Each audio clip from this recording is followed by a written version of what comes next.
Hello అందరికీ. మనం ఇంట్లో దేవుడికి పూజ చేసినప్పుడు ఉంటాయి కదండీ ఫ్లవర్సు. వాటిని బయట పడేయకుండా ఇంట్లో స్టోర్ చేసుకొని, ఎండబెట్టుకొని, వాటితో చాలా ఈజీగా అయితే మనం ఇంట్లోనే ధూప్ స్టిక్స్‌ని తయారు చేసుకోవచ్చండి. నేను ఎప్పటినుంచో చేద్దాం అనుకుంటున్నా. బట్ ఫ్లవర్స్ కొంచెం కొంచెం ఉంటే మనకి సరిపోదు కదా! మిక్సీ కప్పుకైనా అవి అందాలి కదా! ఇంక అందుకే ఒక 1 వీక్‌కి పూజ చేయగా మిగిలిన పువ్వులన్నిటిని కూడా ఇట్లా నేనైతే స్టోర్ చేసుకొని ఉంచుకున్నా. డైలీ పూజ చేసుకున్నప్పుడు నేను ఎండలోనే పెట్టేసేదాన్ని పూజ అయిపోయిన తర్వాత. ఇందులో గులాబీ రెక్కలు కొన్నున్నాయి. అలాగే చామంతి రెక్కలు, అలాగే మనం దేవుడికి ఏ పువ్వులైతే పెడతామో అవి ఏవైనా పర్వాలేదు. ఇంకా పువ్వులు అటువంటి వాసన బట్టే మన ధూప్ స్టిక్స్ కూడా స్మెల్ అనేది డిపెండ్ అయ్యి ఉంటుంది. నేనైతే ఇందులోకి 4 లవంగా మొగ్గలు, అలాగే వాటితో పాటు దాల్చిన చెక్క, అలాగే కర్పూరం బిళ్ళలు కూడా తీసుకున్నాను.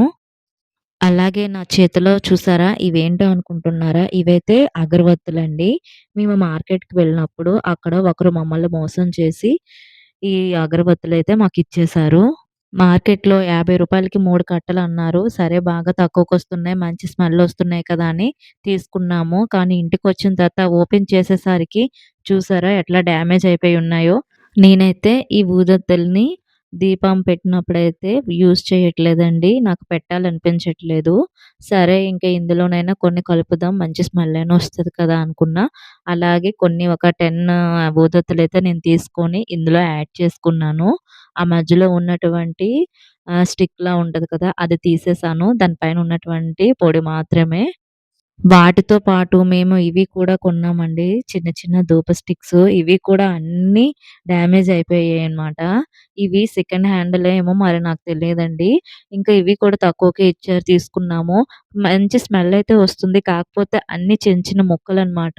మనం ఇవి పెట్టడానికి దీపం పెట్టడానికి కరెక్ట్‌గా ఉండవు.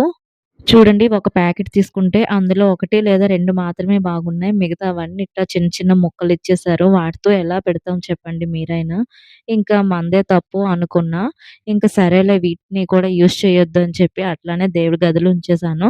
వీటిని కూడా ఇప్పుడు ఇందులో యాడ్ చేసుకుందామని తీసుకున్నాననమాట. ఇవి కొంచెం గట్టిగా ఉంటాయి కాబట్టి నేనైతే ఒక కూర ప్లేట్‌లోన తీసుకొని కొంచెం చిన్న చిన్న ముక్కలుగా పౌడర్‌లాగా దంచుకున్నాను. ఇవి డైరెక్ట్‌గా మిక్సీలో వేసినట్లయితే ఇంక మిక్సీ పాడైపోతుందండి. ఇంక అందుకే నేనట్లా చిన్న చిన్నగా ముక్కలు కట్ చేసుకొని దంచుకున్నా. దంచుకున్న తర్వాత లైట్‌గా కొంచెం వాటరయితే పోసుకున్నాను. ఇంక ముందుగా మనం రెడీ చేసుకున్నటువంటి ఫ్లవర్సు, అలాగే కర్పూరం, దాల్చిన చెక్క, లవంగాలు వాటితో పాటు నేను ఊదతుల పౌడర్ తీసుకున్నానా అది కూడా అన్నీ కూడా నేనైతే మిక్సీ వేసుకున్నాను. మిక్సీ వేస్తుంటే అది ఆటోమేటిక్‌గా ముద్దలా అయిపోయిందండి. వాటర్ కూడా ఎయ్యాల్సిన పని లేదు. ఇంకా సైడ్‌కి నేనొక ముద్ద పెట్టాను కదా! అదేంటంటే ధూప స్టిక్స్ ఉంటాయి కదా! చిన్న చిన్నవి.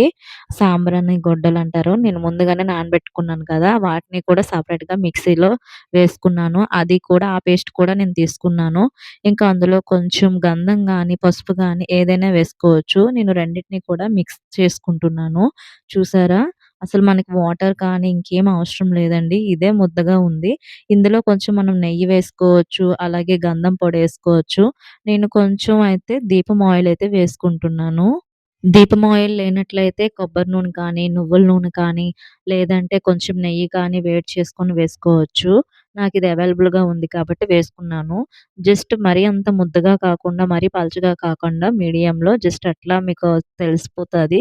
ఇట్లా చిన్న చిన్నగా ఇట్లా చేసుకుంటే చూడండి నేను చేత్తో ఎట్లా చేసుకున్నానో. మనకి ఏ ఆకారంలో కావాలంటే ఆ ఆకారంలో చేసుకోవచ్చు. మన దగ్గర ఏవైనా చిన్న చిన్న డబ్బాలు గానీ, కప్పులు గానీ ఉంటాయి కదా! వాటర్ బాటిల్ కప్పులు గానీ, వాటితో కూడా చేయొచ్చు. నా దగ్గర అవేమి అవైలబుల్‌గా లేవు కాబట్టి ఇదైతే ఈజీగా ఉంటుంది. తొందరగా అయిపోతుందని చెప్పి నేనైతే స్పీడ్‌గా చేసేసానండి. కానీ స్మెల్లయితే చాలా మంచి స్మెల్లొస్తుంది. కొంతమంది ఈ పౌడర్‌లో ఇంకా బిర్యానీ ఆకుంటుంది కదా! దాన్ని కూడా వేస్తారు. చిన్న చిన్న పీసెస్‌లా చేసేసి మిక్సీ ఆడినప్పుడే. ఫైనల్‌గా నేనైతే ఇగోండి చేసేసాను. చాలా తక్కువ ఫ్లవర్స్‌కి చాలా ఎక్కువే అయ్యాయి. ఇంకా ఇవి ఒకరోజు ఓవర్ నైట్ అంతా అయితే నేను ఫ్యాన్ కింద ఉంచేసాను. ఇంకా మరుసటి రోజు 1 ఆర్ 2 అవర్స్ ఇలా ఉంటుంది. ఎండలో పెట్టాననమాట. ఇంక మొత్తానికి బాగా ఎండిపోయాయి.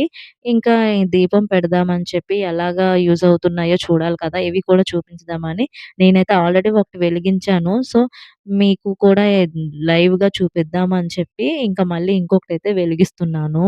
ఇగోండి. ఎందుకంటే ఇందులో కర్పూరం కూడా వేసాం కాబట్టి వెంటనే అగ్గి బాగా ముట్టుతుందనమాట దానికి. చూడండి వెంటనే బాగా కాలుతుంది.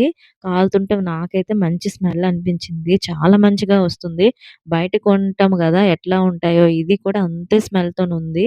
ఇంక వెంటనే కాలుతుంది. ఇంక మంచిగా పొగ కూడా ఎక్కువగానే వస్తుంది. చూడండి దీపం ఎంత ధూపం బాగా ఎక్కువొస్తుంది కదా! ఇంకా నాకైతే సాటిస్ఫాక్షన్ అయితే నేనయ్యానండి చేసినందుకు. నా కష్టానికి తగ్గ ప్రతిఫలం అయితే వచ్చిందనిపించింది. ఇది నిన్న ఈవినింగ్ అయితే చేశాను. ఓవర్ నైట్ అంతా అయితే ఇట్లా ఫ్యాన్ కిందుంచి ఈరోజు ఎండలో ఉంచాను. నేనైతే సాటిస్ఫాక్షన్ అయ్యానండి. నా వీడియో గనుక మీకు నచ్చినట్లయితే నా ఛానెల్‌ని సబ్స్క్రైబ్ చేయండి. అలాగే లైక్ చేయండి, షేర్ చేయండి. Thank you for watching this video. By.